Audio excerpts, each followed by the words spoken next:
New Zealand history is about to be taught routinely in New Zealand schools, and this is a good thing for race relations, Maria Slade writes in this week's Flipside. Maria, what prompted you to look at this? It was actually a family member who had recently started work for a government agency and got sent off to do the obligatory Māori tikanga course. And he was a bit ambivalent about it and then came home sort of very enthused about some of the things that he'd learned. And in particular, the 1835 Declaration of Independence that Māori signed. So that was 5 years before the treaty. And he had no idea that this had ever happened. And this is basically because, in my generation anyway, we never learnt New Zealand history at school, and this is all about to change. And so I started kind of looking around, and then as it happened, a pamphlet arrived on our dining room table via some people that's written by a group called One for All, I think they are, One Law for All. And they're a pretty persistent kind of group. They've been pinged a couple of times by the Advertising Standards Authority for leaflet drops, dropping this kind of material around. And it's pretty derogatory to Māori. And it got me just kind of thinking, that this sort of ignorance and lack of information that exists seems to permeate and create and fuel conspiracy theories. This One Law for All group and others like this are pushing pamphlets through your letterbox. What's the danger in this? Do you think people can view it for what it is?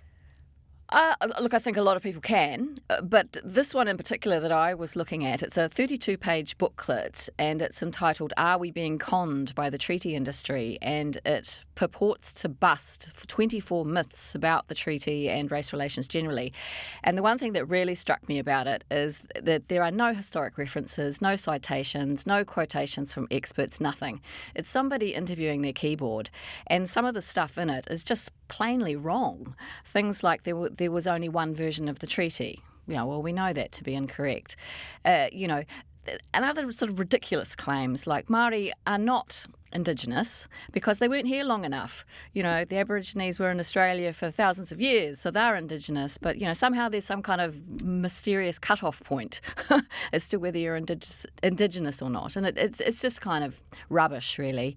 And, the Foreign Minister, Nanaia Mahuta, was interviewed at the weekend about the reaction that she's had over the Three Waters reforms. Obviously they are very controversial and they contain a co-governance element to them. But, she's been trolled and from people who don't identify themselves. And certainly this One Law for All group don't make themselves known as to who the individuals are. And it just seems to me that this kind of thing is not contributing constructively to the debate. How does ignorance of New Zealand history contribute to this?